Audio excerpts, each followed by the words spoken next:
hari ini kami naikkan padamu, Tuhan.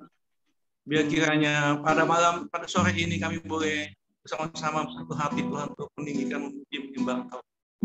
Dan kami akan mendengarkan akan firman Tuhan, untuk bungkus kami dengan darah Yesus. Haleluya. Aku hendak bersyukur pada Tuhan karena keadilannya. Aku hendak berbagi Tuhan yang maha tinggi. Ya Tuhan, Tuhan kami, betapa mulianya namamu, Tuhan kami, dimuliakan atas seluruh bumi, atas seluruh bumi, dimuliakan, dimuliakan atas seluruh bumi, dimuliakan, dimuliakan atas seluruh bumi. Haleluya. Terima kasih Tuhan. Namamu besar, kami muliakan. Haleluya.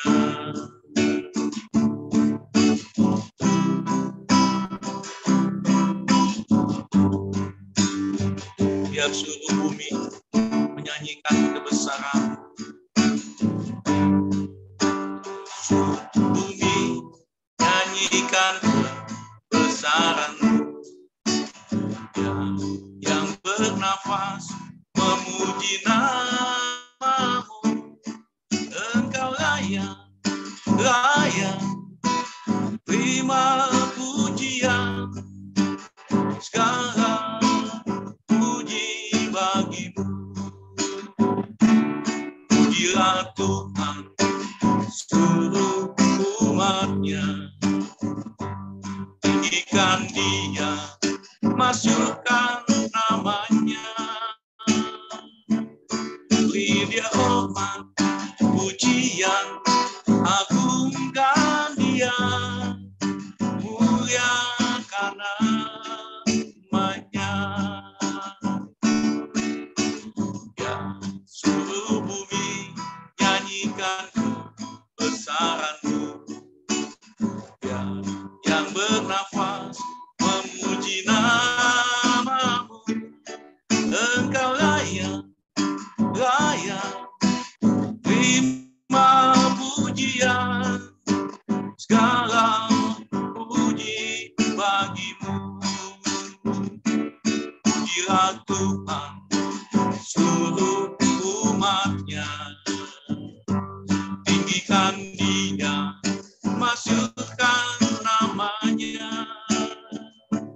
Beri Dia hormat, pujian, agungkan Dia, muliakan namanya. Pujilah, pujilah Tuhan seluruh umatnya, tinggikan Dia, masukkan namanya. Beri Dia hormat, pujian, agungkan Dia, muliakan namanya. Muliakan namanya. Muliakan namanya. Beri kemuliaan buat Tuhan Yesus Tuhan, Kau yang kami tinggikan.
namamu, muliakan namamu, Tuhan, mulia namamu, Tuhan, namamu besar dan layak dipuji. Nyanyi pujian bagimu, Tuhan, pujian bagimu, Tuhan, namamu besar dan layak dipuji. Ku agungkan namamu, ku agungkan namamu, Tuhan, agung namamu,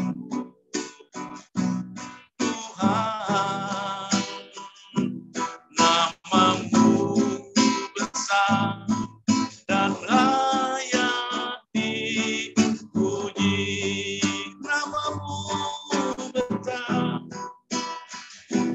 namamu besar dan layak dipuji. Namamu besar, namamu besar dan layak dipuji. Sungguh besar kasih setiamu.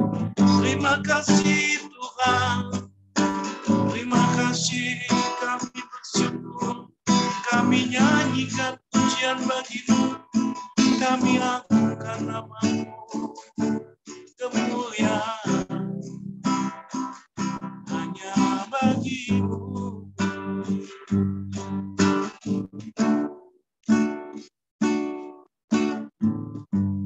Ku muliakan namamu, Tuhan, mulia namamu, Tuhan, namamu besar dan layak dipuji.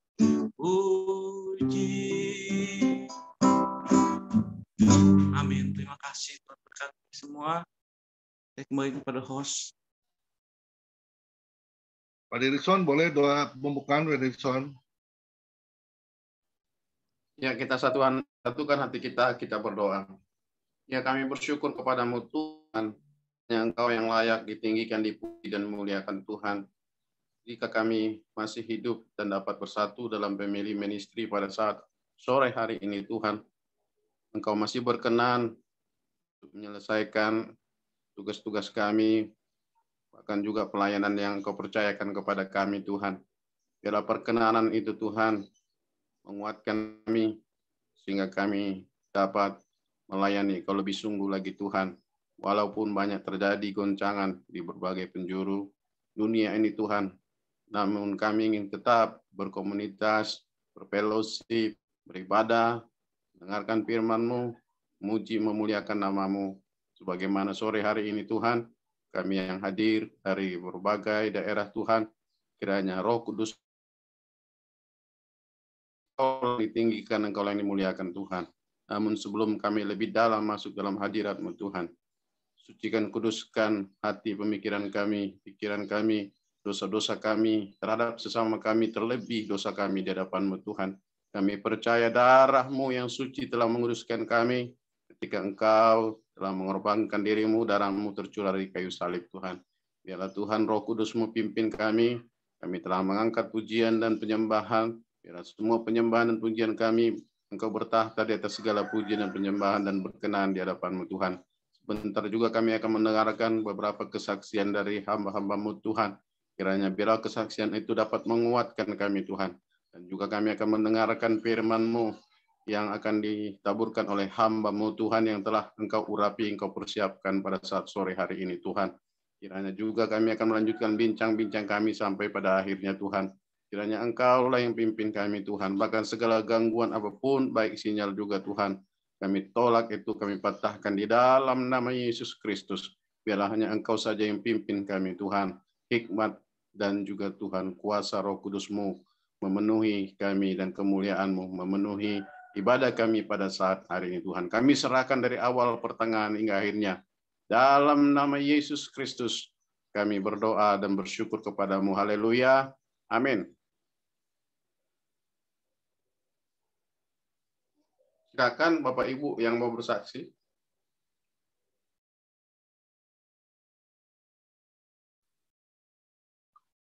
Bu Mida, Bu Medi boleh, Bu Medi, silakan memperkenalkan diri dulu. Salam, nama saya Ibu Medi. Saya tinggal di Palembang, putra saya 2. Itu saja.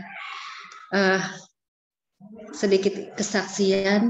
Sebenarnya setiap kita itu banyak sekali kesaksian yang ditaruh Tuhan. Setiap napas hidup kita saat ini pun ketika kita berbicara, Tuhan berinisiatif memberikan kita satu berkat.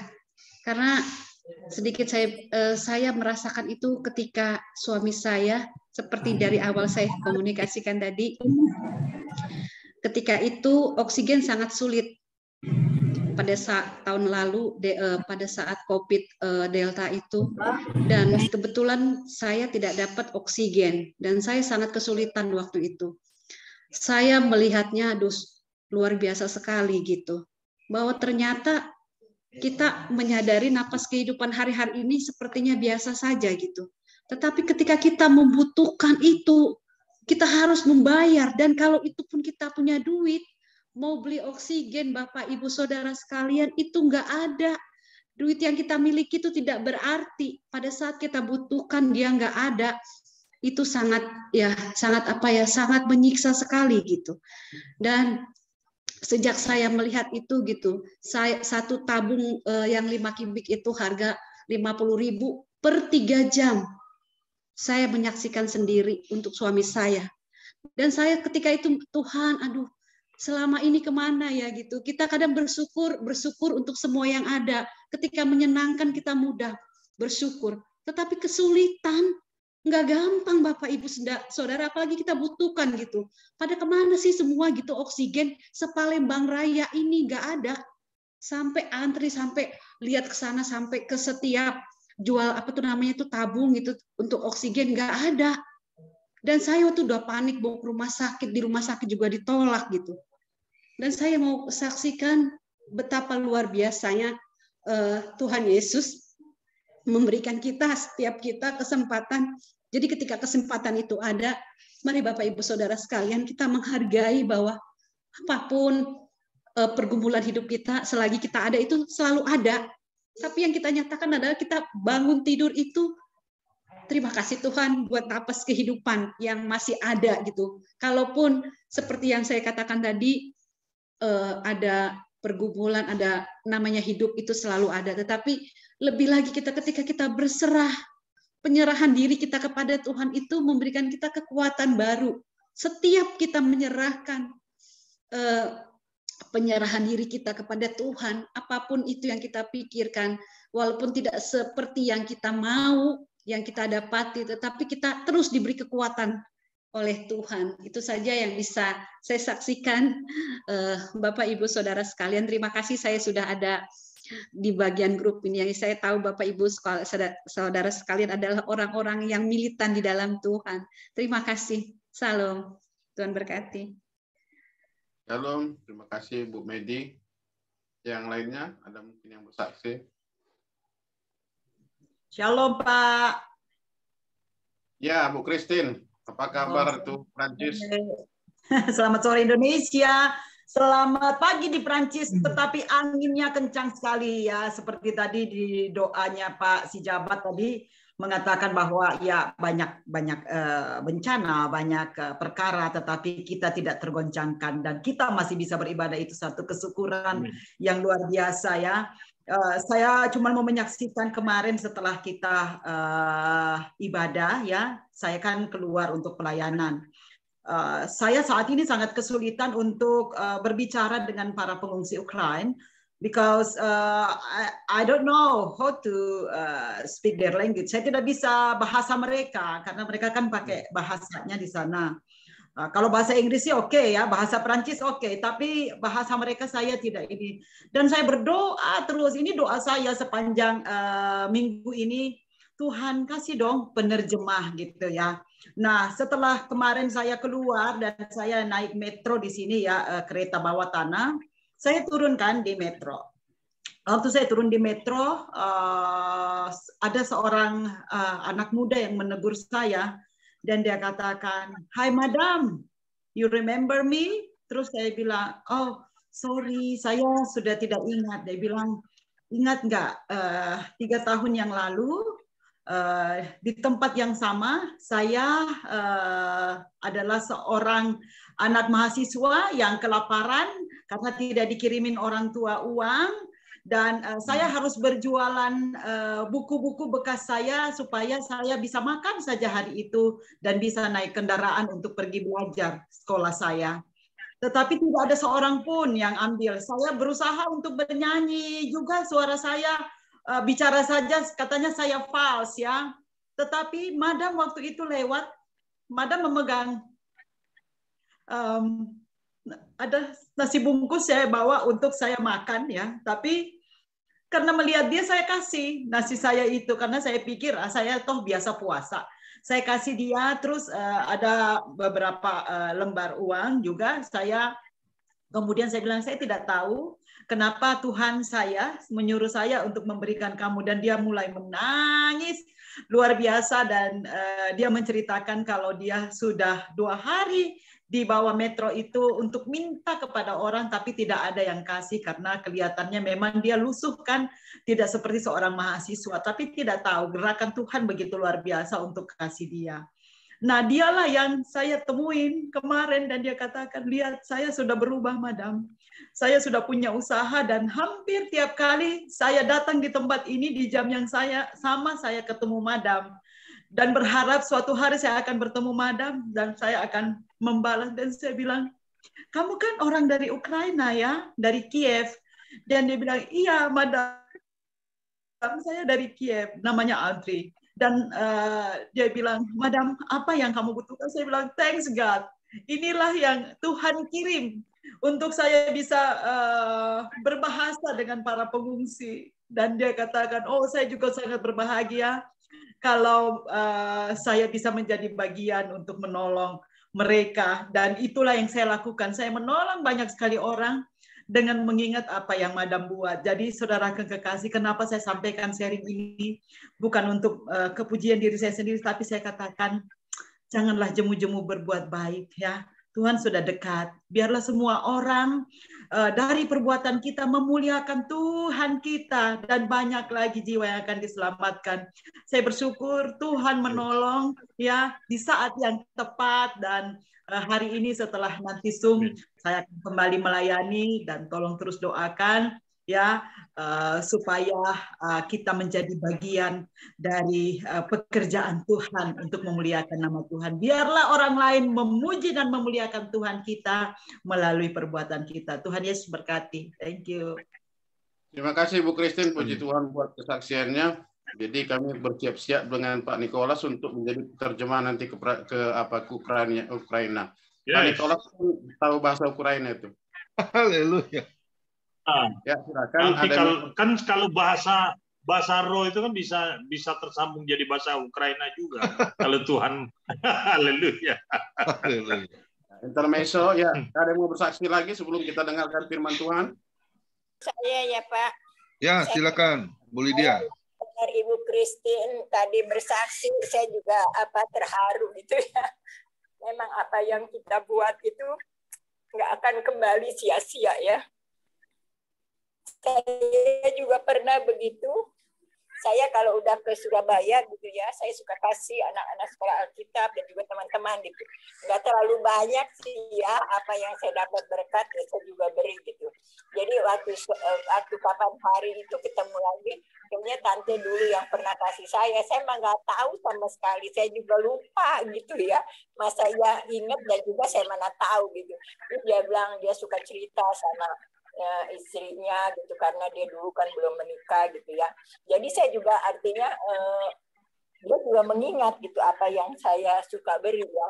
Jadi beberapa orang itu suka bilang gitu, tante dulu sering perhatiin saya katanya, suka kasih saya, katanya memang dia kan, saya juga ingat waktu sekolah juga begitu kan, artinya saya cuma, pengen dapat uang aja buat beli kue aja gitu kan, ingatnya buat beli kue gitu, tapi ya puji Tuhan dapat gitu, terus ada yang kasih telur asin juga kayaknya, saya dapat 1, saya bagi 4 ya, jadi 4 itu, jadi seperempat gitu, yang di depan seberang saya 1 tuh. Jadi itulah di situ saya bersyukur ya. Jadi tadi mendengar kesaksian begitu kayaknya kita nggak tahu ya.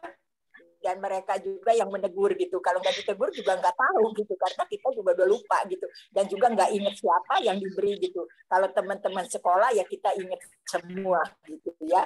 Jadi kita bersyukur ya. Jadi anak-anak sekolah minggu saya juga begitu. Waktu diajar dia juga udah jadi dokter, dia ingat saya gitu ya, dan dia juga mengobatin saya, dan juga dia katakan, tante diminum obatnya, jangan nggak diminum gitu. Jadi suka marah-marah. Memang saya sama obat begitu, mungkin dia tahu kali ya ngelihat tipe saya gitu. Saya suka berobat jarang dimakan obatnya, rasanya udah aja gitu, suka lupa, suka males makan obatnya. Ya puji Tuhan lah, Tuhan tolong semuanya. Itulah kesaksian saya. Memang apa yang kita tabur itu memang kita tuai gitu ya. Jadi anak-anak sekolah minggu juga waktu saya sakit juga Toto dia kasih saya nggak sedikit gitu, ngasihnya banyak juga gitu. Saya pikir waktu dia kasih saya Toto 1 juta gitu, banyak juga ngasihnya gitu. Saya kan nggak terpikir sampai segitu gitu, paling ya berapa ratus gitu.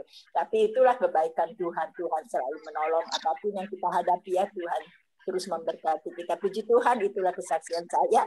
Habis mendengar kesaksian Ibu Christine, jadi saya ingat juga gitu apa yang saya tabur, yang juga saya menuai kembali gitu. Amin.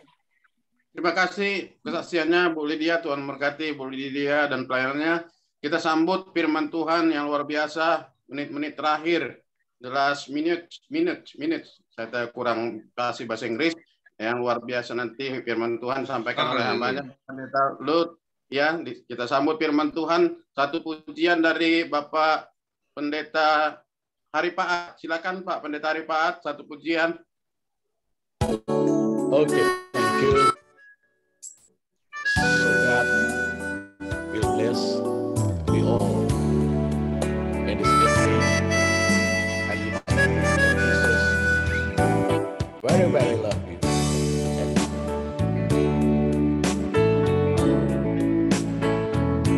I know the Lord will make a way for me.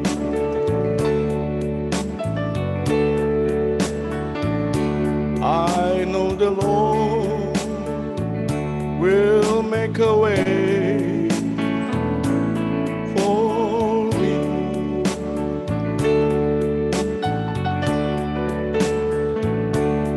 If I live a holy life, shun the wrong and do the right, I know the Lord will make a way for me.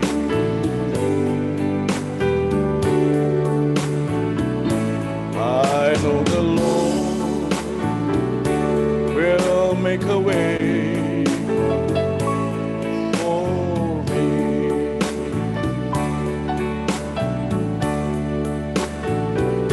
I know the Lord will make a way for me.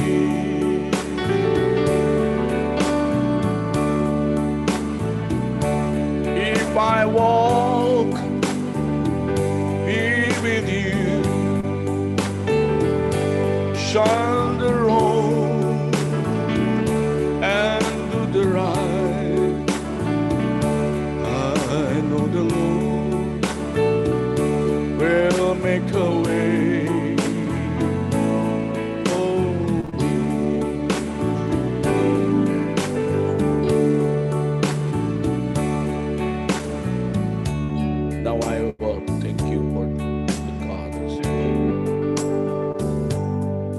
Jesus is in me, and I walk with Him every day.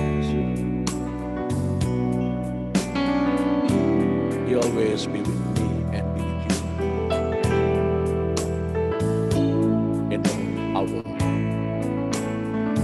joy and set. Thank you, Jesus. Ku tahu Tuhan pasti buka jalan.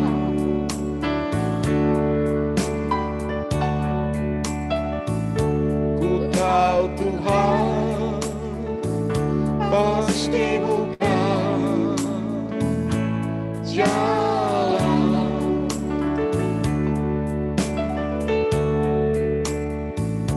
Asal ku hidup suci,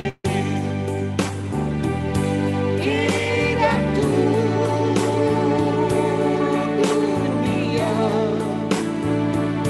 Ku tahu Tuhan pasti buka jalan.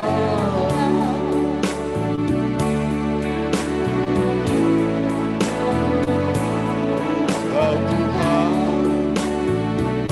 pasti buka jalan.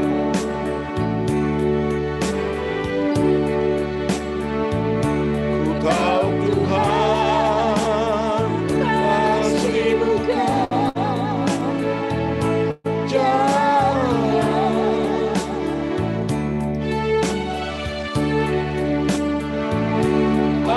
Asal ku hidup suci, tidak turut dunia. Ku tahu Tuhan pasti buka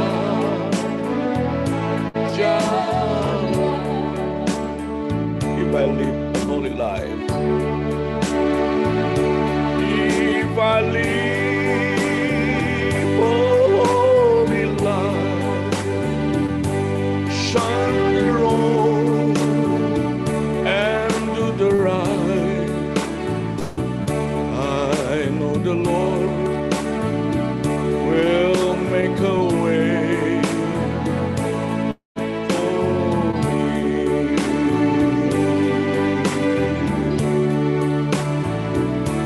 Kau Tuhan sudah buka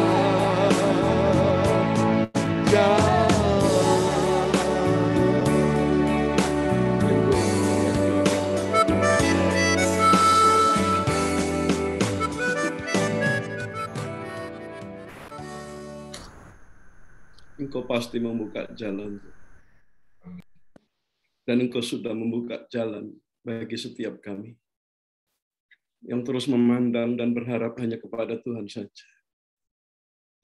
Terlebih Tuhan di saat-saat terakhir,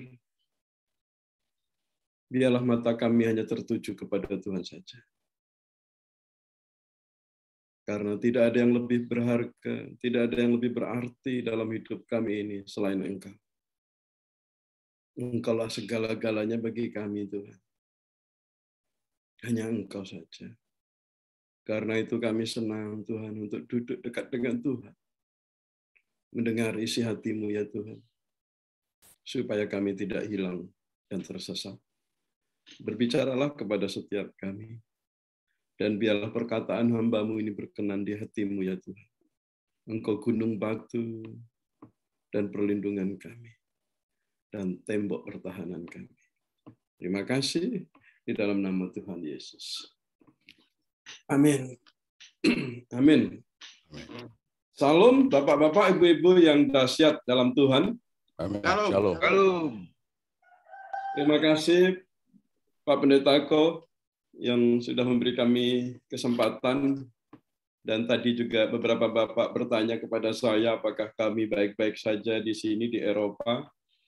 Saya tahu kenapa Bapak Ibu bertanya begitu, karena Bapak Ibu mengkhawatirkan kami yang ada di Eropa ini karena perang atau karena invasi Rusia terhadap Ukraina. Dan kesaksian Ibu Christine Calvin tadi mengingatkan kita semua. Beliau tadi katakan, Tuhan sudah dekat. Ya. Dan lebih dekat lagi setiap hari. Dan ini pas sesuai dengan tema sharing firman saya hari ini, the last minute. Dan inilah menit-menit yang terakhir itu. Dan hitungannya bukan jam lagi, tetapi menit, Bapak Ibu. Ya. Jadi sekarang kita harus benar-benar revolusi, kata Pak Jokowi, revolusi mental, tetapi kita mesti melakukan revolusi paradigma dalam hidup kita ini. Untuk apa kita hidup? Untuk siapa kita hidup? Bapak Ibu yang dikasihi Tuhan, saya ini lahir dari keluarga yang sangat miskin. Sehingga saya nggak kepikiran bisa keluar negeri. Jangankan tinggal keluar negeri, jalan ke luar negeri aja saya nggak pernah mimpi waktu itu.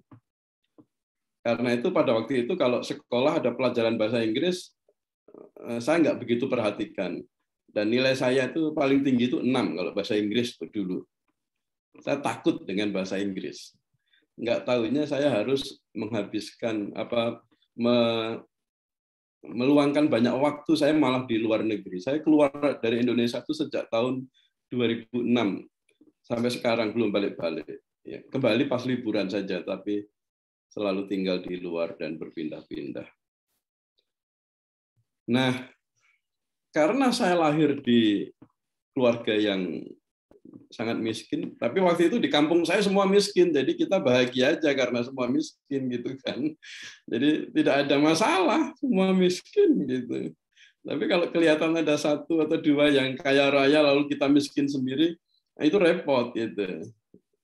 Tetapi karena dunia ini kan menjanjikan mimpi-mimpi untuk sukses ya, dan suksesnya dunia ini diukur dengan kekayaan, dengan penampilan ya. Kan apalagi sekarang ada media sosial media yang bisa untuk dalam tanda kutip pameran gitu kan, apa yang kan kemarin di Indonesia ada yang pamer-pamer akhirnya didatengin tukang pajak itu kayaknya. Didatengin polisi. Di Tuhan. Nah, kadang-kadang saya terintimidasi. Dulu saya suka terintimidasi kalau melihat orang lain lebih sukses ya, orang lain lebih kaya, orang lain lebih berhasil gitu. Tetapi saya diingatkan Tuhan dengan sangat keras.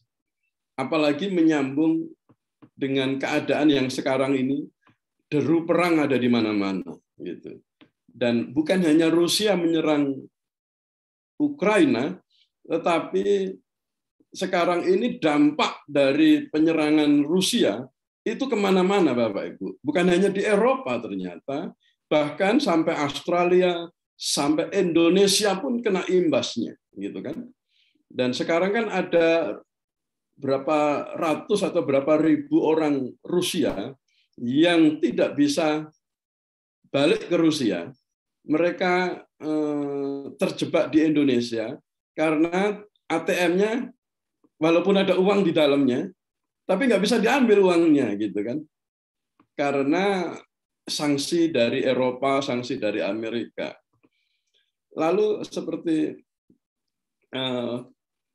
kesaksian Ibu Medi tadi, walaupun punya uang, tetapi uang tidak bisa melakukan apa-apa untuk kita saat ini, gitu kan? Waktu itu, waktu oksigen lagi langka waktu itu. Dan kita ini kan berdoa minta pertolongan Tuhan, Tuhan tolong saya, Tuhan tolong saya, gitu. Dan saya kadang sering mengalami begini, Bapak Ibu, Tuhan menolong kita itu in the last minute, di menit-menit terakhir. Kadang-kadang Tuhan itu seringnya begitu. Saya ini suka bertanya-tanya, kenapa Tuhan tidak menolong saya pada waktu saya berdoa dan saya bilang amin, Tuhan langsung turun tangan. Kenapa Tuhan mesti nunggu?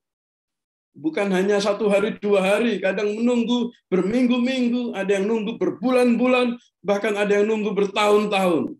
Kan Bapak Ibu sering suka dengar kesaksian seorang istri yang berdoa supaya suaminya bertobat, itu tidak bertobat dalam 1-2 hari, tapi bisa ambil 5 tahun, 10 tahun, bahkan ada yang 27 tahun baru suaminya bertobat. Di firman Tuhan juga ada begitu, ada yang sakit 12 tahun, ada yang sakit 38 tahun. Pertanyaannya, kenapa Tuhan harus menunggu di menit-menit terakhir untuk menolong kita? Kan kita kalau ditanya lebih suka mana Pak Lut, ditolong di awal apa ditolong di akhir gitu kan?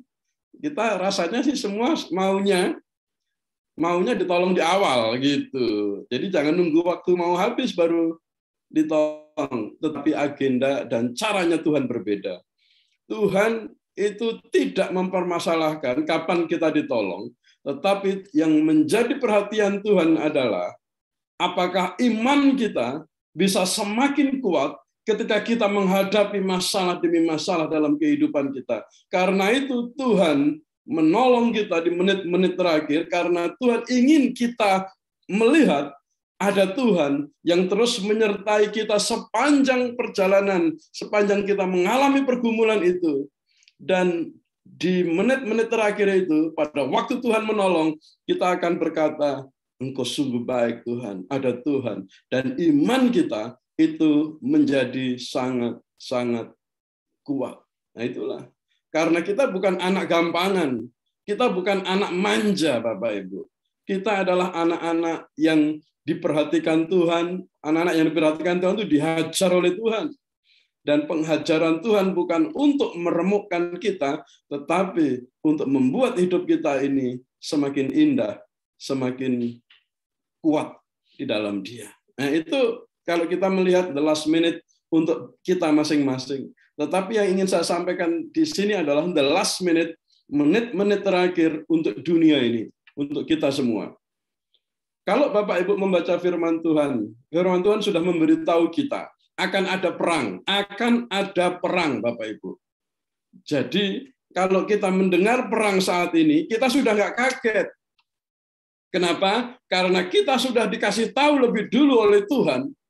Orang-orang yang membaca firman Tuhan di dalam perjanjian baru, Tuhan sudah katakan dengan jelas, perang pasti terjadi.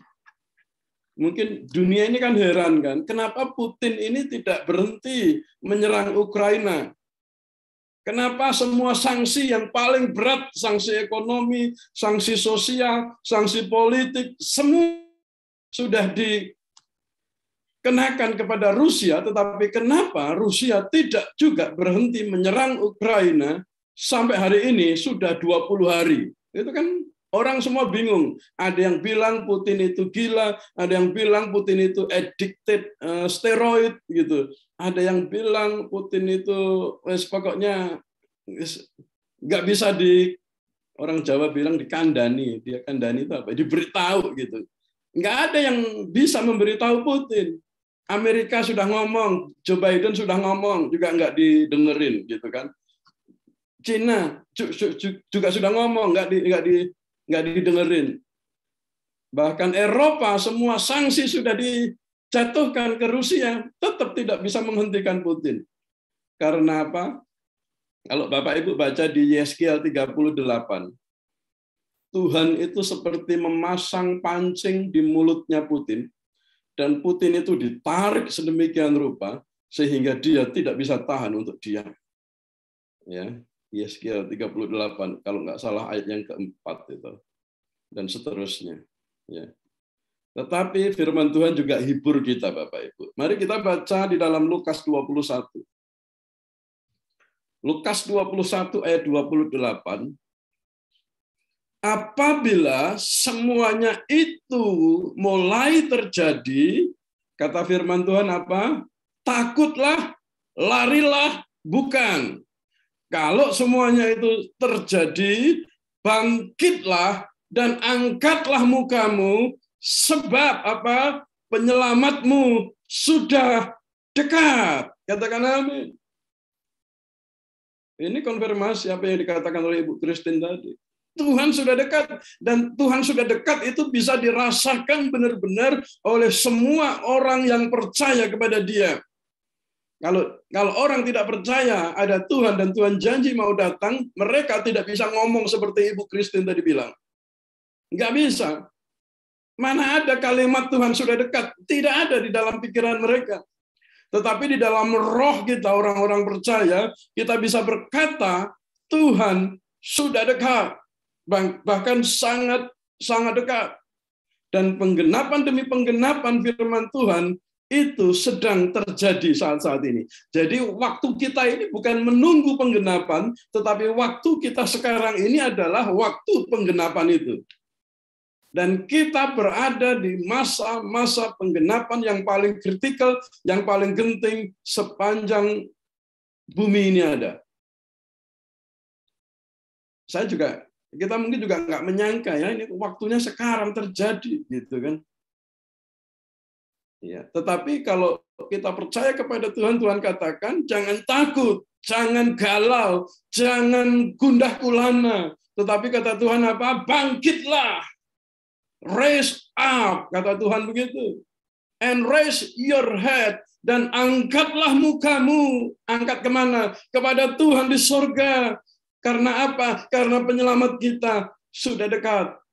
Jadi jangan kita melihat kanan kiri, depan belakang Bapak Ibu. Karena kanan kiri depan belakang tidak bisa memberikan pengharapan yang pasti. Karena harapan itu datangnya hanya dari atas saja. In the last minute, di waktu-waktu terakhir ini, pertanyaan untuk kita semua, untuk siapa kita hidup? Dunia ini kacau balau benar. Ya. Dunia ini mempromosikan apa? Yang pertama yang dipromosikan kekayaan. Jadi orang-orang yang dipandang oleh dunia adalah orang-orang yang super duper kaya raya, gitu kan? Makanya kita harus bisa menilai hidup kita sendiri. Apa yang menggetarkan hati kita? Nah, itu dia. Atau pertanyaannya, apa yang paling mengkhawatirkan hidup kita? Apakah kita khawatir kalau uang kita mulai menipis? Apakah kita khawatir ya kalau persediaan kebutuhan sehari-hari rasanya kok susah gitu? Kalau uang di bank itu semakin hari semakin berkurang, apakah kita khawatir untuk itu? Kalau kita khawatir untuk itu, saya khawatir juga barangkali yang kita pikirkan adalah uang. Memang Pak Lut nggak perlu uang ya? Untuk hidup. Saya perlu uang. Tetapi pikiran saya tidak diokupai, tidak dikuasai oleh memikirkan uang, oleh mencari uang. Lalu yang dicari oleh Pak Lut apa? Kita semua orang percaya harus cari perkenanan Tuhan. Katakan amin. Kita semua harus mencari kehendak Tuhan, harus mencari tujuan Tuhan di dalam kehidupan kita. Ya, makanya tidak heran dunia itu silau dengan kekayaan. Makanya kalau Bapak Ibu baca majalah ya, beberapa majalah Forbes misalnya begitu, mereka itu suka membuat daftar 100 orang terkaya di dunia, begitu katanya. Saya tidak tahu apakah Pak Pendeta Komingguan masuk dalam daftar 100 orang terkaya di dunia gitu kan. Dan dunia senang melihat daftar itu. Tetapi pertanyaannya untuk anak-anak Tuhan, apakah kita juga mengejar supaya kita bisa masuk ke dalam 100 orang terkaya di dunia? Kalau kita mengejar untuk itu, saya khawatir kita gagal mengetahui maksud Tuhan dalam hidup kita. Tuhan tidak pernah ingin kita masuk dalam daftar orang terkaya di dunia. Nomor 2, yang dikejar oleh dunia adalah ketenaran atau popularitas. Ya. Siapa orang yang berpengaruh di dunia ini? Kan gitu kan? Dan makanya juga dunia juga mempromosikan orang paling pinter, orang paling berpendidikan tinggi, orang paling ngomongnya paling bagus ya gitu. Dunia juga membuat daftar 100 orang paling berpengaruh di dunia ini. Dan puji Tuhan, saya senang juga Pak Jokowi masuk ke dalam daftar itu. Seorang pemimpin yang berpengaruh untuk kebaikan. Itu bagus, Bapak Ibu. Tetapi sekali lagi, apakah Tuhan silau dengan ketenaran mereka? Tidak. Sekali lagi. Saya salut, saya hormat kepada para pemimpin-pemimpin dunia yang membuat perubahan. Tetapi sekali lagi, Tuhan tidak kaget dengan ketenaran-ketenaran mereka. Dan Tuhan juga tidak pernah memerintahkan kita untuk menjadi orang paling terkenal di dunia ini. Ya. Yang ketiga, yang dipromosikan oleh dunia apa? Di akhir-akhir zaman ini, yang dipromosikan oleh dunia adalah keduniawian, apa namanya?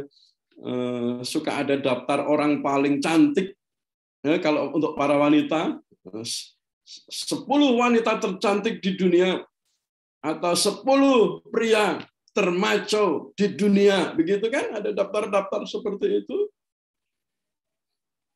Yang mereka pamerkan adalah fashion, yang mereka pamerkan adalah kepuasan dunia, kenikmatan dunia yang mereka pamerkan, yang mereka promosikan. Apakah itu yang kita cari? Apakah kita kalau bangun pagi, apa yang memotivasi kita sehingga kita semangat untuk bangun pagi? Ya. Apakah kita dimotivasi oleh uang? Apakah kita dimotivasi oleh kekuasaan? Apakah kita dimotivasi oleh kenikmatan dunia? Kalau sampai tiga-tiganya ini ada salah satu yang memotivasi kita untuk bangun pagi, kita gagal untuk mengetahui kehendak Tuhan. Lalu, apa maunya Tuhan di menit-menit terakhir ini? Yang dimaui Tuhan, mari kita baca di Galatia 2.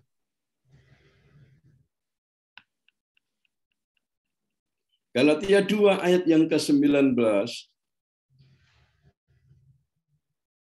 dan ayat 20.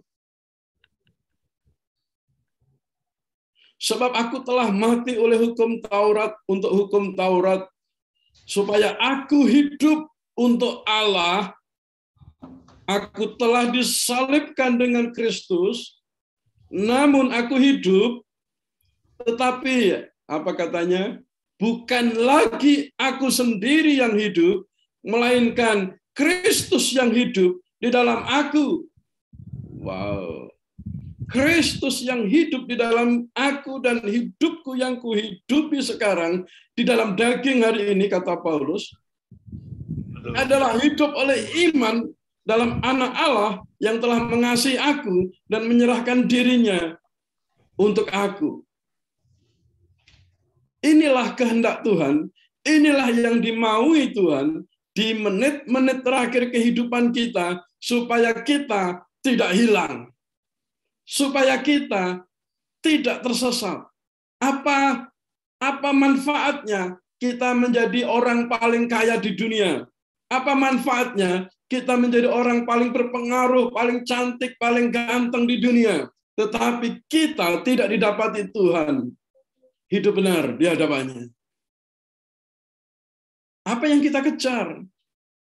Saudara, mulai dari pikiran kita. Yang kita pikirkan adalah menyenangkan Tuhan, menyenangkan Tuhan, menyenangkan Tuhan.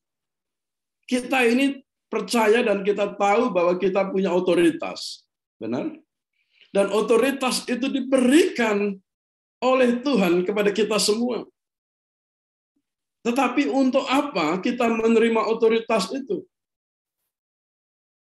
Otoritas yang diberikan Tuhan kepada kita itu dicatat di dalam Markus pasal yang ke-10. Mari kita buka Markus pasal yang ke-10. Ayat 41. Sampai 45.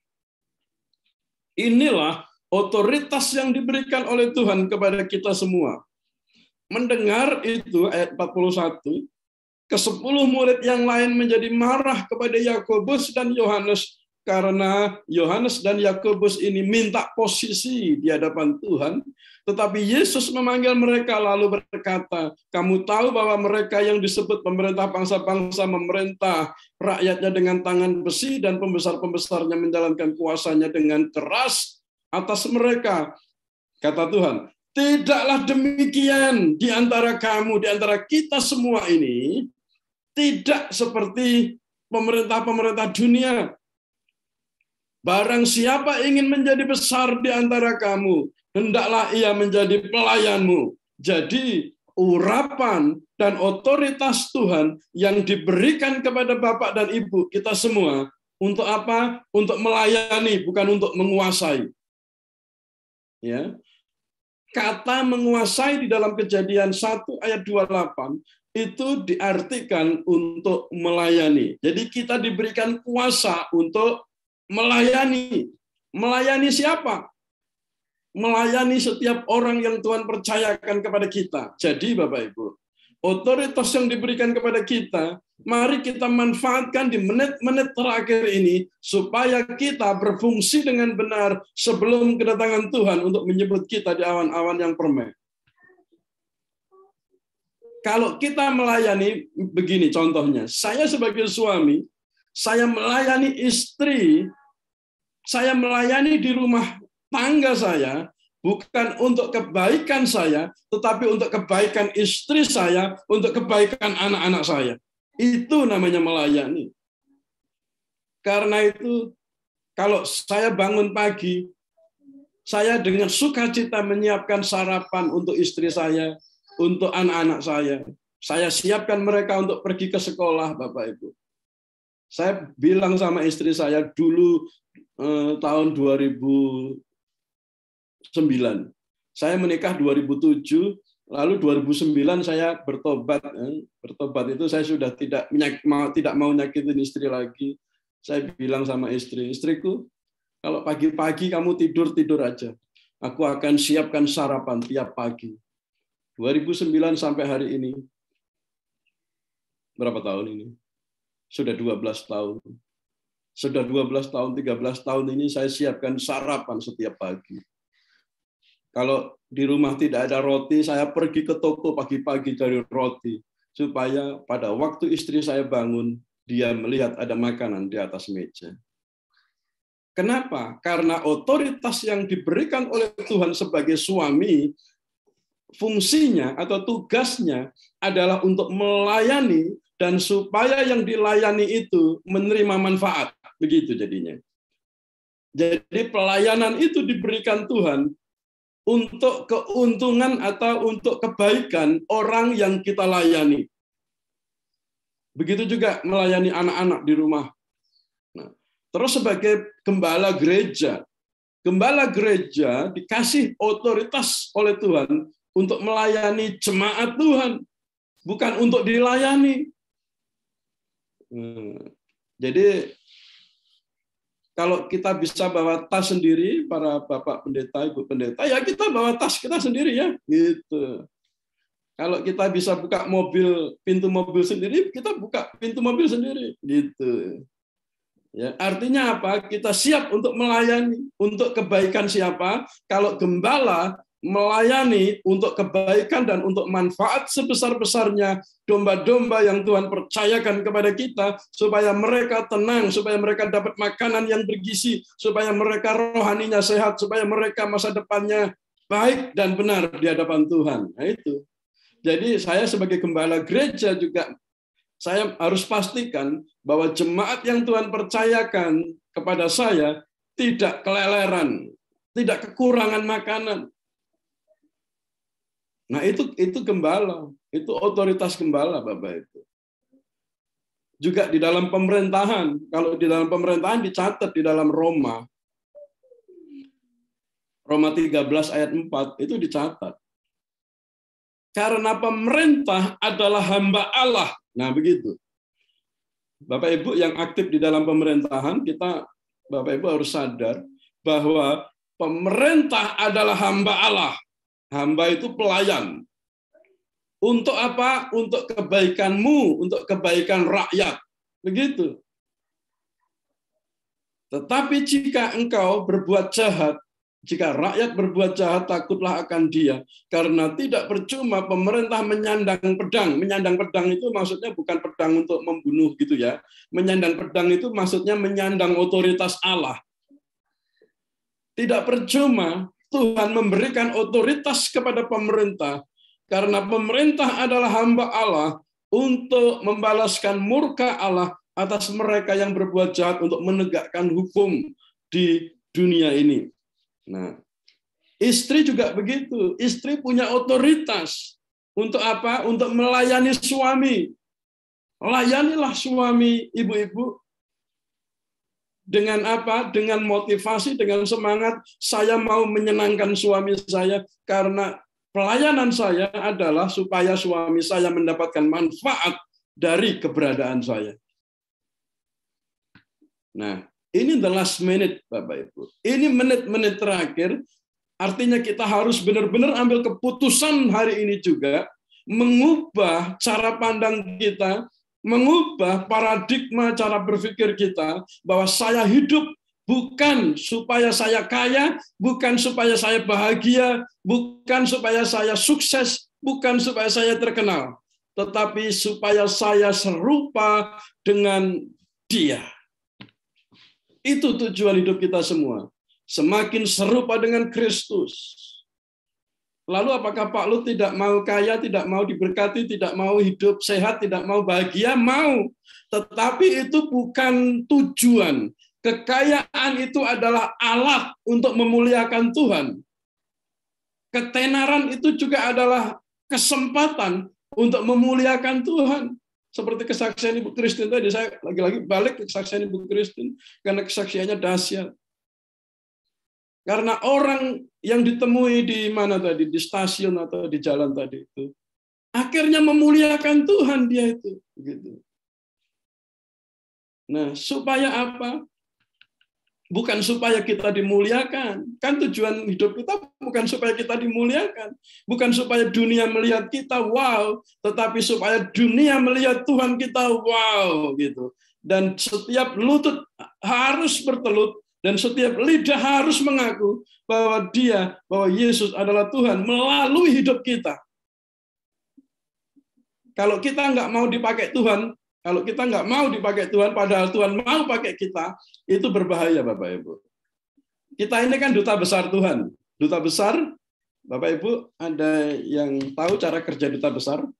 Duta besar itu, duta besar di Perancis misalnya. Yang baru ya, di Perancis baru ya duta besarnya. Duta besar itu dikirim dari Indonesia ke Perancis misalnya gitu, dengan tugas khusus. Dan itu adalah tugas dari kepala negara, presiden kalau Indonesia. Duta besar tidak bisa bilang begini, Pak, aku nggak mau pekerjaan yang Bapak Presiden kasih, aku punya agenda sendiri. No. Duta besar harus melakukan agenda kepala negara. Tidak bisa bikin program sendiri. Karena apa? Kalau sampai dia bikin program sendiri, dia ditarik kembali. Ngapain kamu di Prancis? Habis-habisin biaya negara kan gitu kan? Ditarik kembali, dipulangkan ke Indonesia. Atau begini, kalau duta besar bilang kepada kepala negara, Pak, saya ini capek, Pak, gitu kan? Saya sudah keliling dunia, saya mau istirahat di Prancis, liburan, lihat menara Eiffel, gitu kira-kira. Oh, nggak boleh kalau nggak mau kerja. Dipulangkan juga, dicabut, gitu, ditarik kembali ke Indonesia.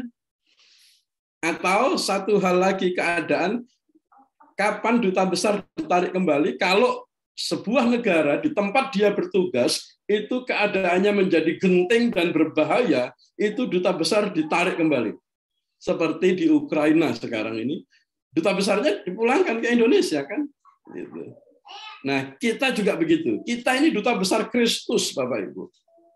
Kita tidak bisa bilang kepada Tuhan Yesus, Tuhan, tolong, maaf ya Tuhan, aku punya agenda pribadi Tuhan untuk di bumi ini. Saya nggak mau melakukan agendanya Tuhan. Oh, kalau kita bilang begitu sama Tuhan, mendingan kamu pulang aja gitu. Pulang kemana Tuhan? Ya pulang ke surga sekarang gitu. Jangan Tuhan, jangan kan kita maunya begitu kan?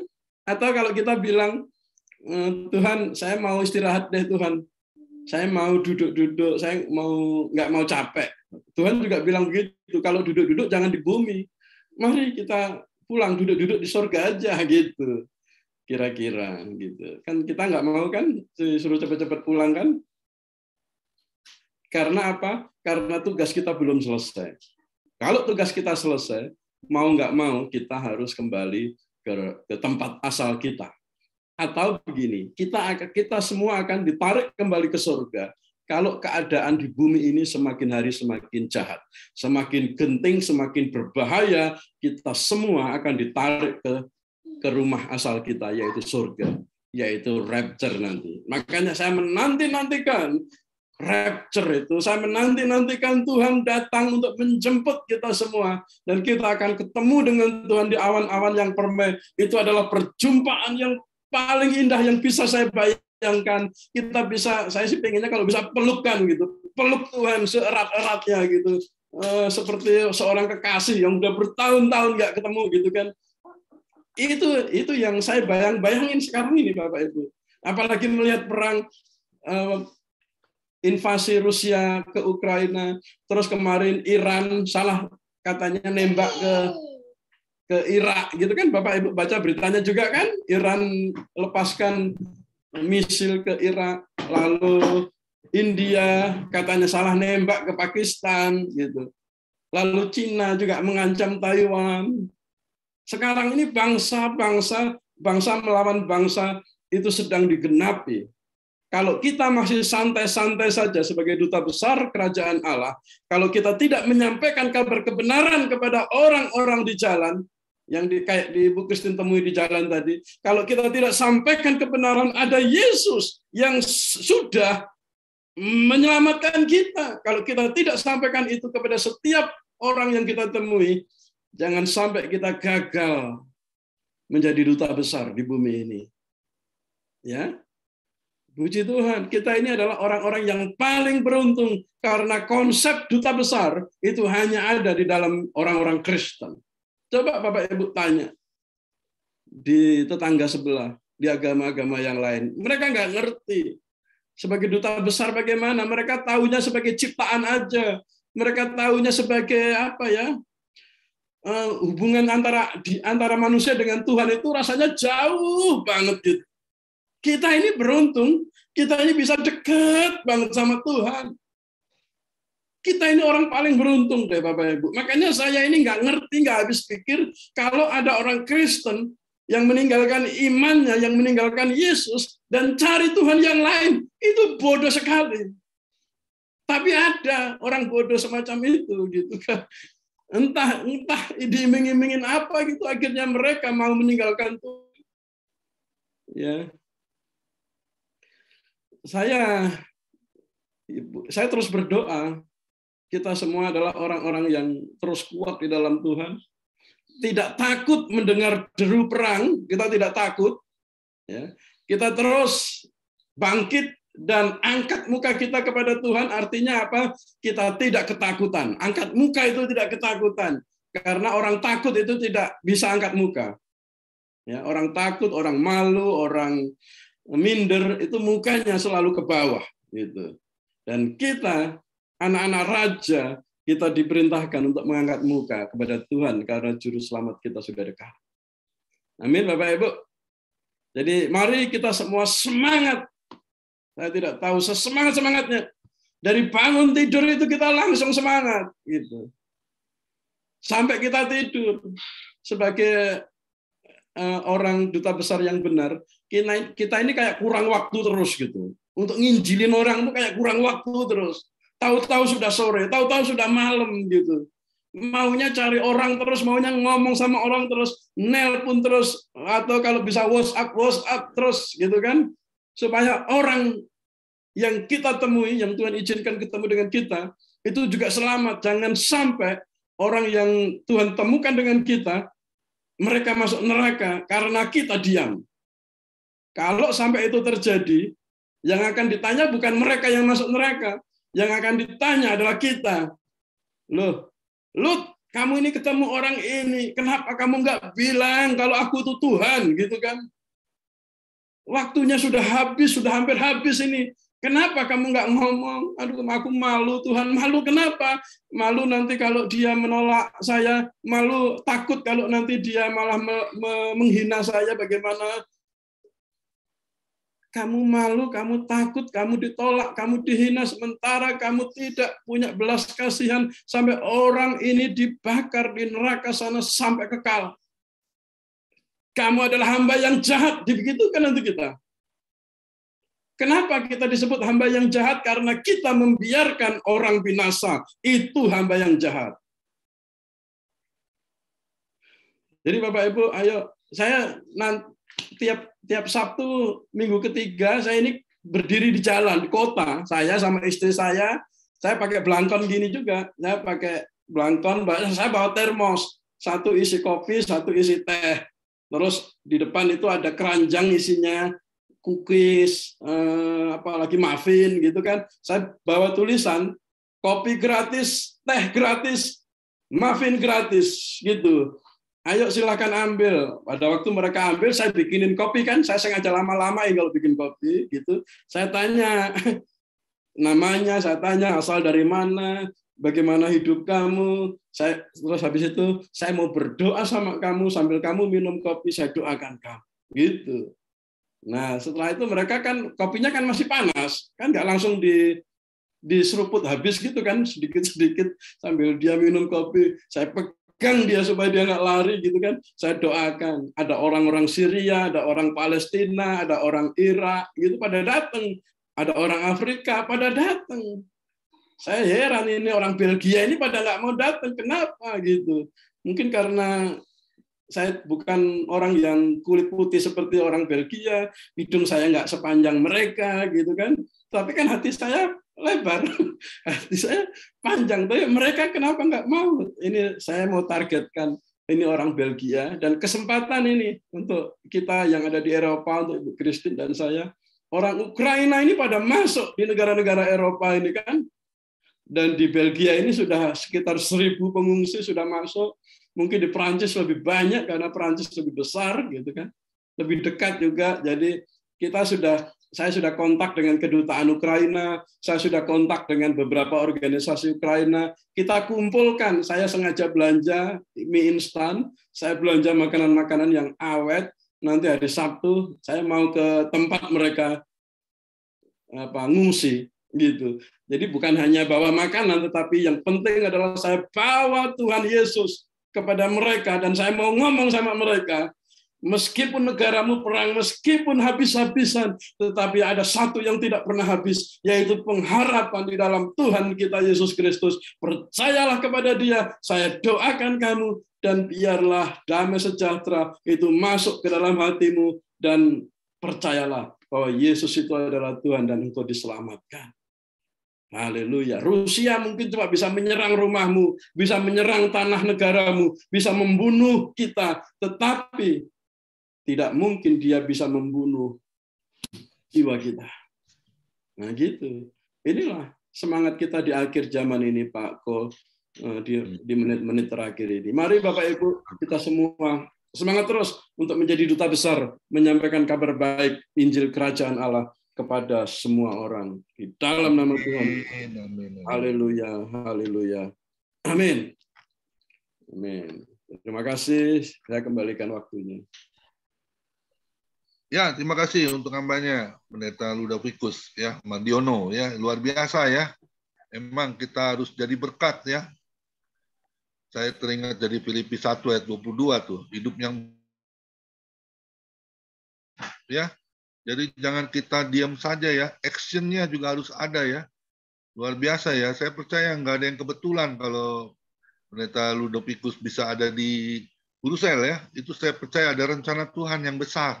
Ya, asal kita mau ambil itu apa yang menjadi tanggung jawabnya kita ya, untuk memberitakan kabar sukacita ya. Yang terutama emang benar, hidup kita ini cuma satu ya, tujuan kita menyenangkan hati Tuhan, nggak ada yang lain ya.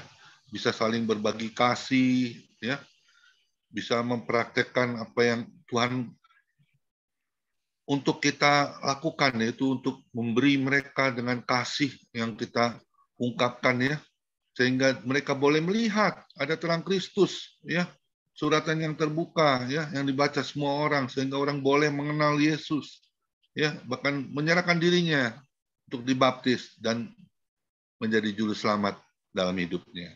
Amin. Ya, terima kasih untuk hambanya Ludopicus Mariono yang sudah memberkati kita semua. Sebelum doa syafaat, boleh Pendeta Aripaat nyanyikan sebuah lagu ya.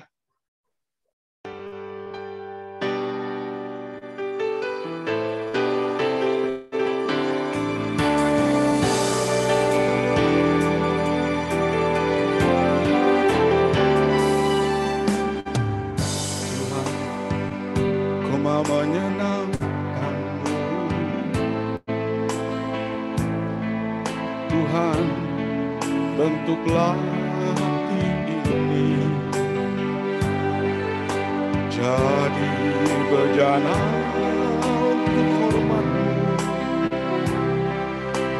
cemerlang bagai emas murni.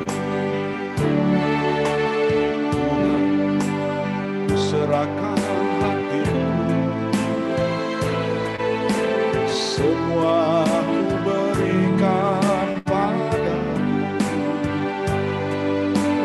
Kuduskan hingga tulus selalu, agar aku menyenangkan-Mu, menyenangkan-Mu, senangkan-Mu. Hanya itu kerinduanku, menyenangkan. Senangkan hatiku, hanya itu kerinduanku.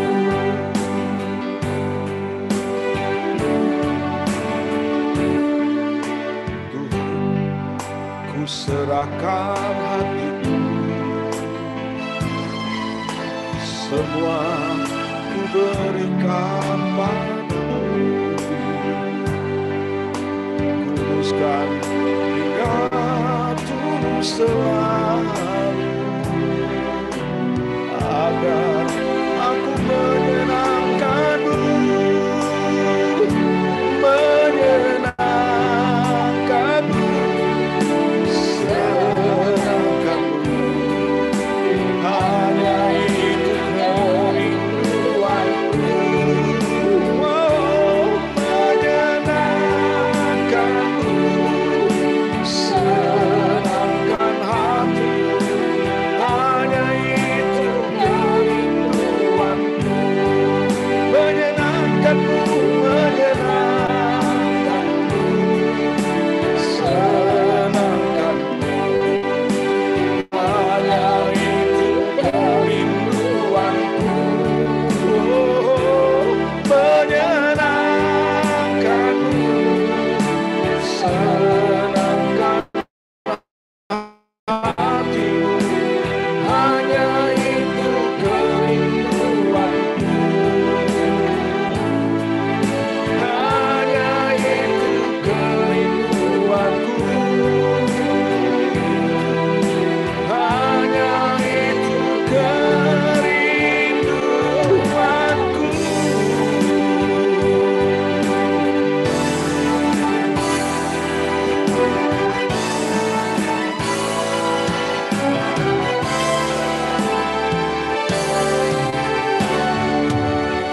Terima kasih.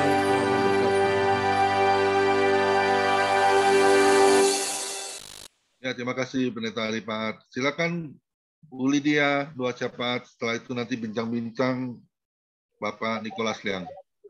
Kami boleh bersyukur, terima kasih Tuhan, di sore hari ini kami boleh berkumpul bersama-sama untuk memuji dan memuliakan nama-Mu Tuhan, bahkan mendengarkan firman-Mu yang memberikan kekuatan kembali buat kami. Memang tanda-tanda Tuhan sudah nyatakan ya Bapa, sebab itu kami pun tidak menginginkan hal-hal yang tidak baik terjadi Tuhan. Tetapi kalau sudah terjadi, kami percaya kuasa-Mu kembali yang akan menolong Tuhan. Kami juga boleh jadi berkat untuk orang lain ya Bapa. Biar kami juga mengasihi Tuhan dengan segenap hati kami dan mengasihi sesama seperti diri kami sendiri ya Tuhan. Mari ajar kami terus mengasihi pekerjaan-Mu ya Bapa. Membawa jiwa-jiwa datang kepada Tuhan. Biar mereka juga boleh mendapat keselamatan yang daripada-Mu. Kalau tidak kami bergerak, siapa yang dapat menolong mereka Tuhan? Sebab itu setiap kami, lingkungan kami yang ada Tuhan, biar kami juga boleh menyelamatkan mereka ya Bapa. Biar hari-hari kami tidak terbuang dengan sia-sia, tetapi kami boleh melakukan pekerjaan-Mu ya Bapa. Sebab itu Tuhan, mari Engkau tolong semuanya kami. Biar kami boleh memandang ke depan untuk hari-hari ke depan Tuhan. Biar boleh membawa jiwa-jiwa datang kepadamu. Terima kasih Bapa, berkati hamba-Mu Pak Lut Tuhan yang Kau sudah pakai dalam pelayanannya. Biar dia seterusnya Tuhan tolong. Biar dia ada Tuhan di negara lain. Tetapi ada maksud tujuan Tuhan. Tuhan membawa Bapak Lut ini sampai ke Eropa ya Bapak, biar menjadi berkat, menolong jiwa-jiwa di sana Tuhan, biar boleh mereka datang dan percaya kepada Tuhan. Mari Tuhan melindungi, menolong, memakai semua Tuhan, buat istri anak-anaknya menjadi berkat bagi kemuliaan nama-Mu. Terima kasih Bapak, kami juga berdoa peperangan yang masih terus berkepanjangan ini Tuhan, mari Engkau tolong Bapak, biar negara Rusia Tuhan dengan Ukraina Tuhan Kau tolong semuanya. Biar kasih-Mu Tuhan akan, oh Tuhan, biar ada perdamaian satu dengan yang lainnya. Bahkan negara-negara lain juga Tuhan tolong Bapa. Biar kasih-Mu akan menyertai mereka semuanya. Biar mereka boleh mengadakan perdamaian. Tuhan boleh mengerti satu dengan yang lain. Bahkan mereka boleh mengasihi jiwa-jiwa yang begitu mereka bunuh dengan begitu kejamnya ya Bapa. Biar kasih-Mu yang akan menolong mereka semuanya Bapa. Mereka sudah tidak tahu arah tujuan mau kemana mereka Tuhan. Di dalam pengungsian juga mereka tolong semuanya ya Bapa. Kami serahkan ke dalam tangan pengasihan Tuhan. Biar Tuhan yang akan menolong semuanya Bapa. Kami juga mendoakan kembali buat Tuhan bangsa negara kami di Indonesia ini juga. Biar Engkau juga tolong pemerintahan kami yang ada. Terus berikan hikmat kepada Jokowi Tuhan sebagai presiden. Biar dia terus boleh mengerjakan segala sesuatunya lebih indah lagi, lebih baik lagi hari-hari yang sudah dilaluinya. Biar hari mendatang rencana apapun Tuhan akan menolong buka jalan semuanya ya Bapak. Biar kasih-Mu akan menyertai dan campur tangan Tuhan. Terima kasih Bapa, kami serahkan semuanya ke dalam tangan pengasihan Tuhan. Biar tangan Tuhan sendiri akan menolong, menyertai dan campur tangan-Mu. Kami juga doakan semua anak-anak-Mu Tuhan, hamba-hamba-Mu yang melayani Tuhan, pakai mereka semuanya. Yang ada sakit Tuhan, jamah sembuhkan ya Bapa. Bahkan Tuhan, kami juga doakan terus Tuhan buat Menteri Kesehatan. Biar kiranya dokter-dokter yang bekerja di rumah-rumah sakit Tuhan tolong semuanya. Biar penyakit ini Tuhan yang terus merajalela Tuhan tolong dari corona ini Tuhan. Biar Tuhan akan menolong semuanya. Terima kasih Bapa, kami serahkan semuanya ke dalam tangan kasih-Mu. Biar tangan Tuhan terus menyertai dan campur tangan Tuhan. Terima kasih Bapa, banyak yang kami mau doakan Tuhan. Tetapi Engkau Allah yang sudah tahu semuanya. Sebab itu kami mendoakan apa yang kami mengerti Tuhan. Biar Tuhan akan menyertai untuk hari-hari ke depan ya Bapa. Biar kasih-Mu terus menolong, menyertai dan campur tangan. Kami juga doakan buat Mahendra Tuhan. Mari Engkau tolong, Kau jamah hamba-Mu. Berikan dia kesembuhan, kesehatan kembali. Semua sakit penyakitnya kami usir hanya dalam nama Yesus. Keluar semuanya. Biar dia boleh mendapat kesehatan kembali. Kesembuhan yang sempurna. Bisa berjalan dengan normal kembali Bapak. Mari Tuhan menolong semuanya ya Bapak. Kami serahkan ke dalam tangan kasih-Mu. Biar Tuhan sendiri yang akan campur tangan dan menolongnya. Terima kasih Bapak, kami serahkan semua ke dalam tangan-Mu. Kami juga doakan buat Bapak Pendeta Komingguan Tuhan. Biar Engkau tolong sertai campur tangan. menjadi pimpinan, menjadi gembala Tuhan di dalam grup ini. Biar Tuhan terus berikan hikmatnya daripadamu, berkati keluarga semua Tuhan. Kau tolong bahkan semua yang mengambil bagian di dalam pekerjaan ini juga Tuhan, tolong berkati semuanya. Biar kami sama-sama untuk tetap melayani pekerjaan-Mu ini Tuhan. Semuanya Tuhan yang mengikuti di dalam Tuhan persekutuan family ministry ini, Engkau tolong semuanya. Terima kasih Bapa, biar kasih-Mu terus memakai kami semuanya menjadi alat-Mu untuk terus kami setia datang kepadamu ya Bapa. Terima kasih Bapa, inilah doa dan permohonan kami. Sekali lagi kami doakan buat Pak Lut Tuhan, Kau berkati, Kau lindungi, Kau jaga terus Bapak pakai di dalam pelayanannya. Terima kasih Bapa, segala puji hormat syukur, kebesaran dan kemuliaan hanya bagi nama Tuhan. Di dalam nama Yesus Kristus kami sudah berdoa. Haleluya. Amin. Yuk, mari kita angkat kedua tangan kita terima berkat yang datangnya dari Tuhan Yesus. Tuhan memberkati engkau dan Tuhan melindungi engkau. Tuhan menyinari engkau dengan wajah-Nya dan memberi engkau kasih karunia. Dan Tuhan menghadapkan wajah-Nya kepada kita semua yang hadir, memberi damai sejahtera. Diberkatilah kesehatanmu, diberkatilah keluargamu, diberkatilah pekerjaanmu, dan diberkatilah pelayananmu. Sampai Tuhan Yesus datang di awan-awan yang permai menjemput kita orang yang saleh yang sudah diberkati oleh firman Tuhan. Sama-sama kita katakan, amin. Tuhan Yesus memberkati kita semua. Silakan bincang-bincang dipimpin Bapak Nicholas Liang.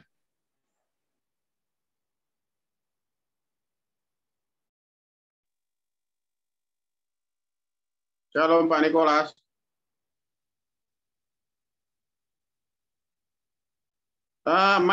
Mic-nya Pak Nicholas? Suaranya Pak Nicholas. Luar biasa hari ini, Pak Lut. Haleluya. Pak Derikson juga matanya berbinar ya kan? Berbinar ya, seperti terpesona hari ini ya kan? Karena ada anak Tuhan yang terpesona. Haleluya. Dan Ibu Lydia ketika berdoa, dia meneteskan air mata. Seolah-olah saat itu Ibu Lydia adanya di Ukraina, saya percaya itu. Amin. Luar biasa. Maka pada sore hari ini, Pak Lut, kita semua dibuat bahagia. Terutama ada satu yang lebih bahagia, adalah Yesus yang hadir pada sore hari bersama para malaikat kudus. Maka kami sudah mendapatkan suatu vitamin rohani yang luar biasa pada sore hari ini. Ya, pada saat di beberapa minggu kemarin, di bulan kemarin ya, saya nggak ikut, ya kan, karena memang lagi nggak enak badan pada waktu itu ya, waktu Pak Lut berkhotbah. Tapi hari ini luar biasa, Pak Lut.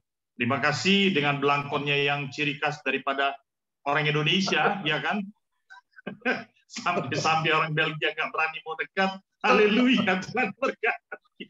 Tapi yang luar biasa, ya kan, pada saat orang Syria dan sebagainya mau dekat itu, luar biasa itu. Maka ini membuat kekuatan kita yang baru, ya kan? Tadi Ibu Kristin sudah bersaksi. Oke, terima kasih. Saya melihat di sini adalah awal Ibu Medi yang akan mungkin ada ya Ibu Medi ya? Ya, ada. Sudah angkat tangan tuh. Ada Pak. Ya, silakan Ibu memberikan tanggapan bagaimana sharing firman daripada Pak Lut tadi. Silakan. Waktu kami persilakan, Bu Medi. Luar biasa. Sangat luar biasa, Pak.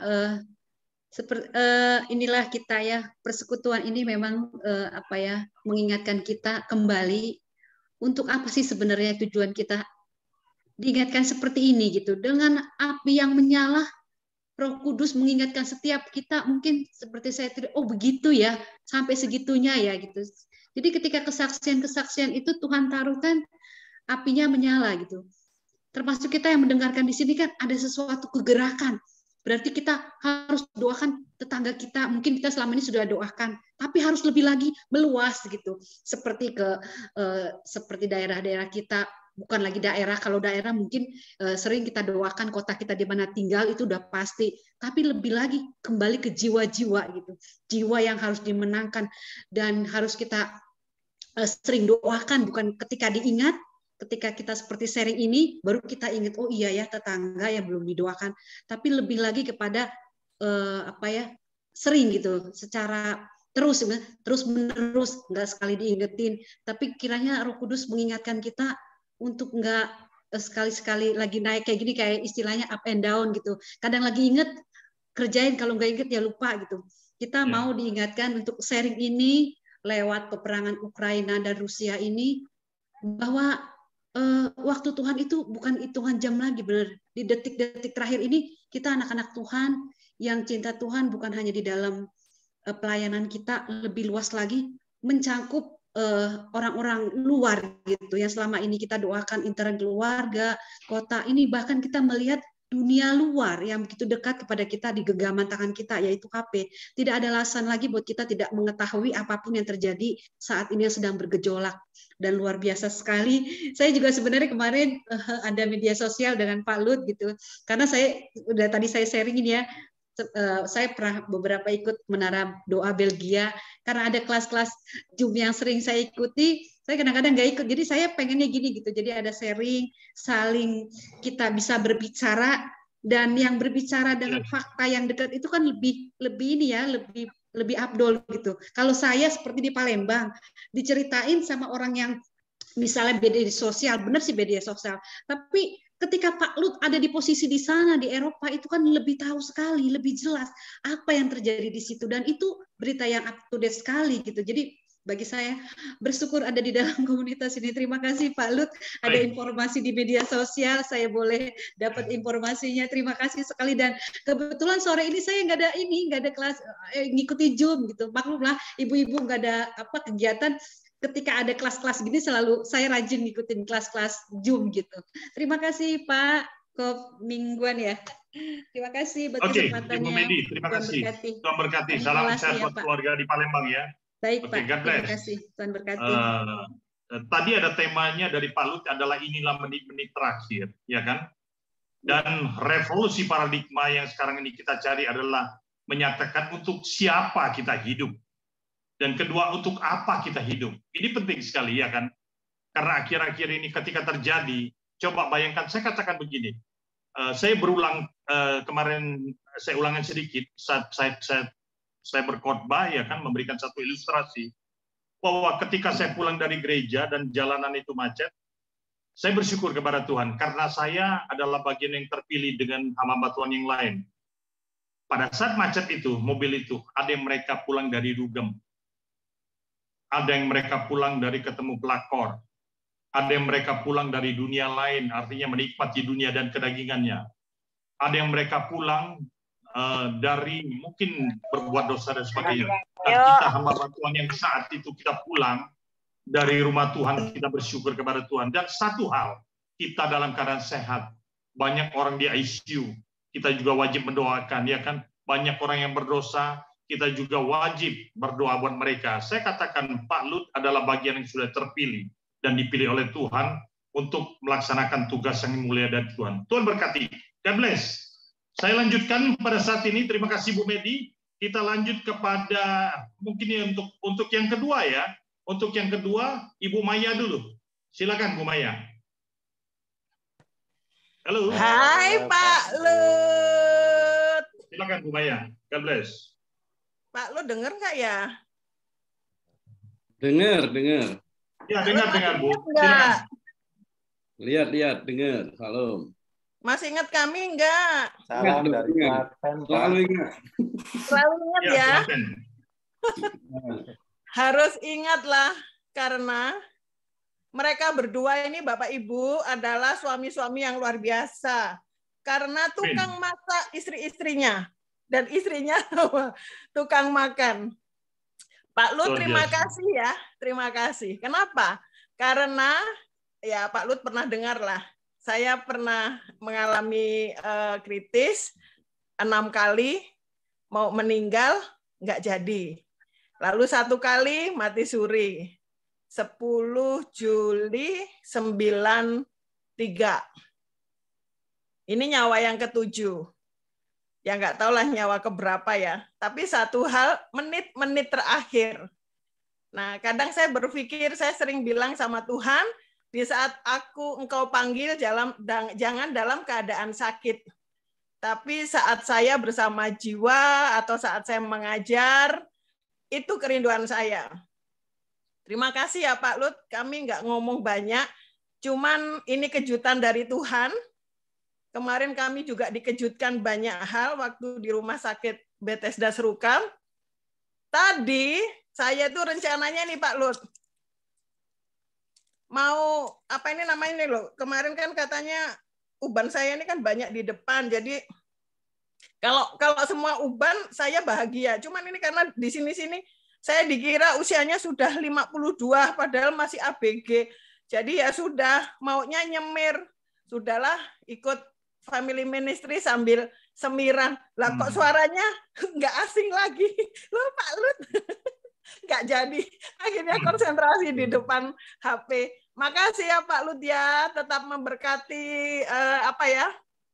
kita di Indonesia. Dan tetap on fire.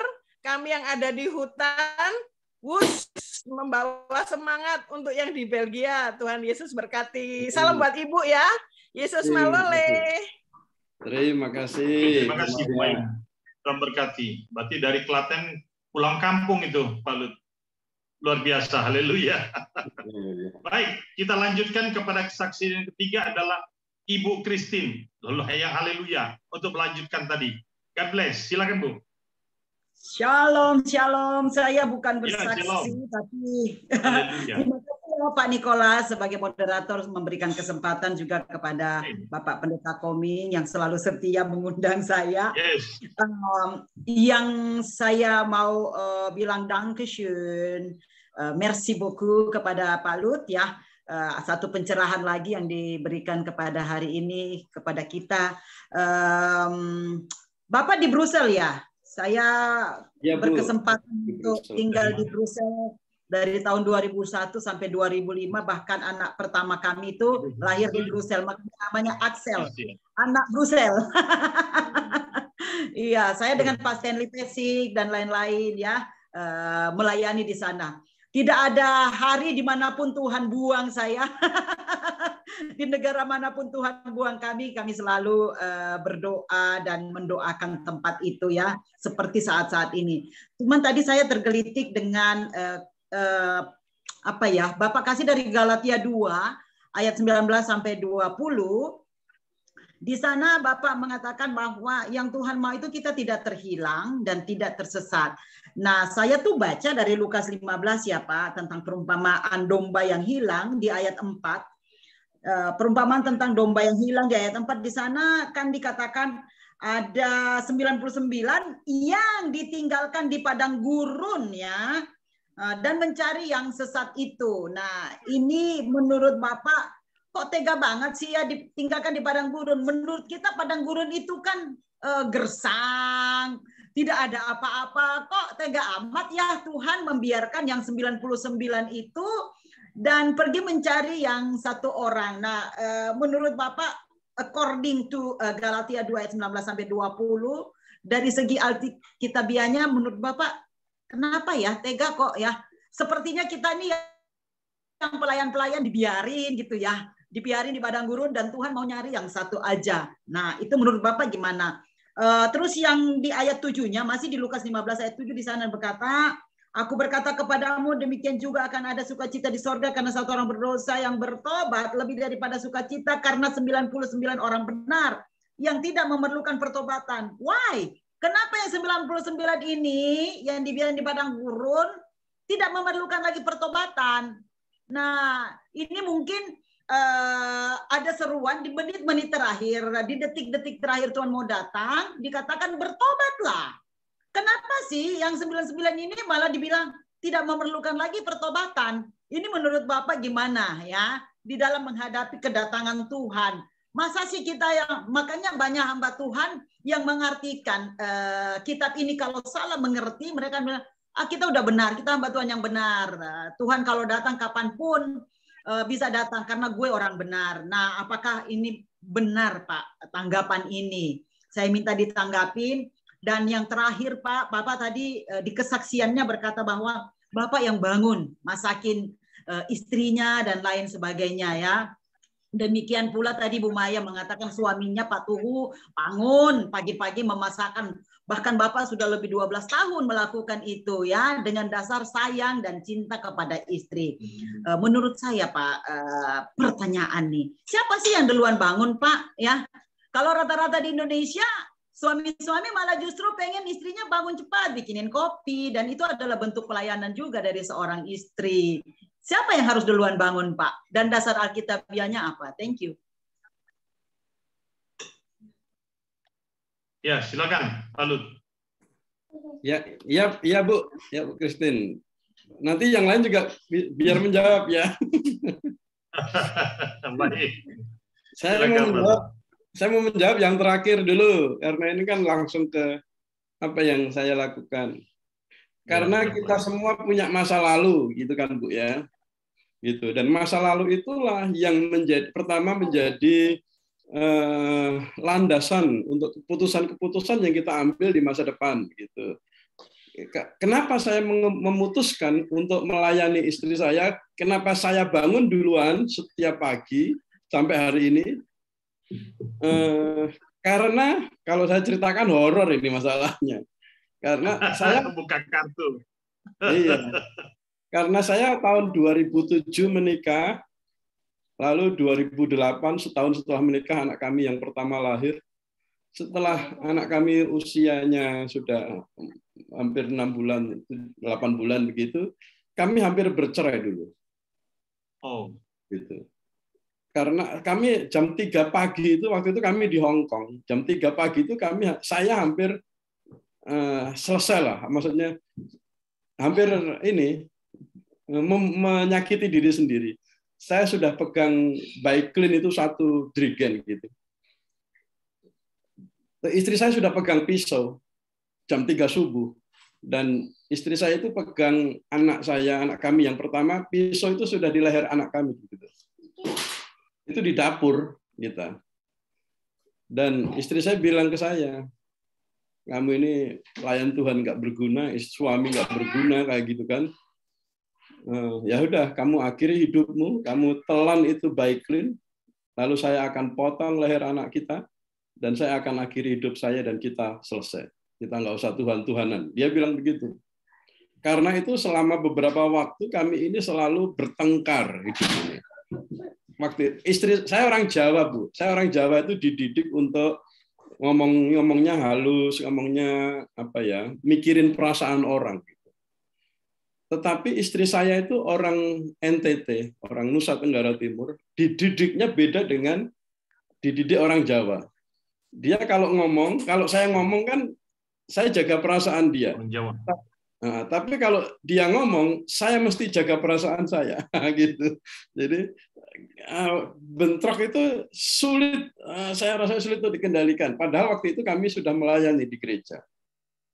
Ya kalau di gereja semua indah, semua bagus. Mari kita memuji Tuhan. Di rumah nggak karu-karuan. Itulah pengalaman hidup yang saya percaya dipakai Tuhan untuk memimpin kami sampai akhirnya harus ada keputusan-keputusan. Gitu. Waktu itu saya sih tidak mencari dasar firman Tuhannya mana yang harus bangun duluan, tetapi akhirnya saya juga menemukan bahwa ketika murid-murid Tuhan Yesus sibuk, Yesus ada di pinggir laut, di pantai itu.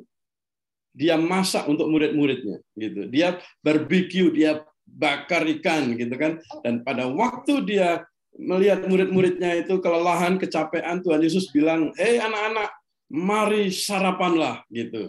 Nah itu kalau mau dicocok-cocokin ya tak cocok-cocokin. Tuhan Yesus melayani murid-muridnya untuk menyediakan makanan di pagi hari, gitu.